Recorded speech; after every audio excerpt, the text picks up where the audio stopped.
My name is Daniel Carter, and if someone had told me a year ago that my life would flip upside down because of betrayal, I would have laughed and brushed it off. I always believed I had a strong marriage, a supportive wife, and a future that was stable. My wife, Emily, and I had been together for nearly 10 years, married for 7, and through the ups and downs, I thought we had built something unshakable. I worked long hours as a project manager in a construction company, while Emily worked part-time as a graphic designer from home. We didn't live a lavish life, but it was comfortable, and I thought we were happy. It wasn't until small cracks began appearing in our day-to-day life that I realized something was wrong. At first, I dismissed it. Emily was always a little protective of her phone, but recently, she seemed glued to it. Texts at odd hours, sudden bursts of laughter at something I wasn't included in, and times when she'd turn the screen away from me. I told myself it was probably just her work or her friends, but deep down my gut whispered something else. The breaking point came one Thursday evening. I had come home early, surprising her. Instead of the usual warm greeting, I found Emily sitting on the couch, clearly startled, fumbling with her phone before placing it face down on the table. She smiled nervously and asked why I was home early. Her voice cracked slightly, and I noticed it, though I tried to stay calm. Something inside me knew I had to start paying closer attention. Over the next few weeks, I did just that. I watched her closely. She became more distant, less affectionate, and our conversations grew shorter. I asked her if something was wrong, but she brushed it off, claiming stress from work or simply being tired. She downplayed everything, almost making me feel like I was imagining it. That's when I started questioning myself. Was I paranoid? Was I reading too much into her behavior? But then, the truth arrived like a wrecking ball. One night, Emily left her phone on the kitchen counter while she went to shower. My curiosity got the better of me. I knew it was wrong to snoop, but my heart couldn't take the endless guessing anymore. I unlocked it. She wasn't careful with her passwords, and what I found shattered me. There were dozens of messages between her and a man named Ryan. The texts were flirtatious, emotional, and filled with a level of intimacy she hadn't shared with me in months.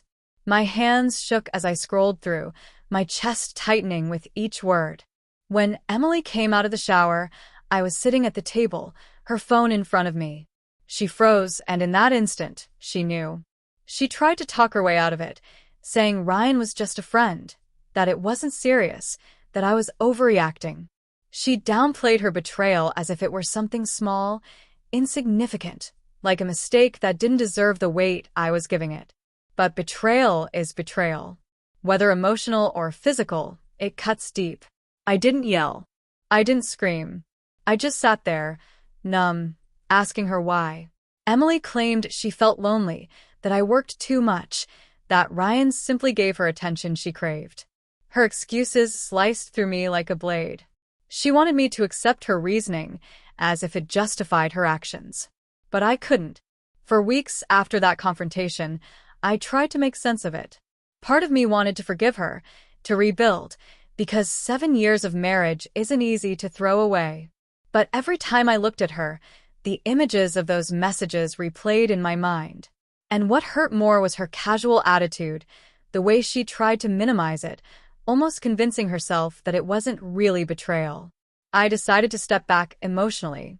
I didn't tell her my full plan, but inside, I was waiting. Karma has a way of working things out, and I knew sooner or later, the truth about Emily's choices would come back to haunt her. And it did.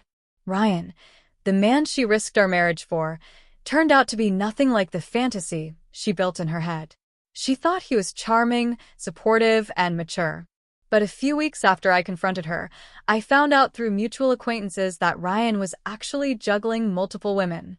He wasn't serious about Emily. She was just one of his options. I didn't have to expose her. I didn't have to fight. Karma stepped in. Emily started noticing Ryan pulling away, canceling plans, and ignoring her messages. The sparkle in her eyes, when she mentioned him, faded into frustration and hurt.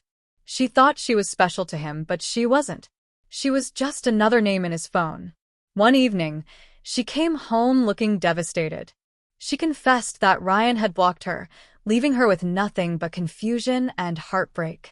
She admitted she had been wrong, that she had thrown away our trust for someone who didn't even value her. She cried, begged me to understand, begged me to forgive her. But by then, something inside me had shifted. I realized that while she had downplayed her betrayal, I couldn't downplay my pain. I had given her my loyalty, my love, and my trust, and she had treated them like they were disposable. Karma had already done its job with Ryan, but now it was my turn to choose my own peace. I filed for divorce. Emily tried to resist at first, but eventually, she knew it was the only way forward. I wasn't cruel about it. I gave her what was fair, and I walked away with my dignity intact. The months that followed were not easy. Divorce is never simple, especially when love once lived there. But slowly, I rebuilt myself. I spent more time with family and friends, focused on my career, and rediscovered hobbies I had set aside for years. Meanwhile, Emily's life took a very different path. Without Ryan, and without me, she struggled. The grass she thought was greener turned out to be dry and brittle. She reached out a few times, trying to mend things, but I had learned my lesson. Trust, once broken, is nearly impossible to restore. Looking back, I don't see myself as a victim anymore. I see myself as someone who went through betrayal, but came out stronger. My wife tried to downplay what she did, but karma made sure she faced the consequences. And I learned that sometimes the best revenge is simply moving forward and living well,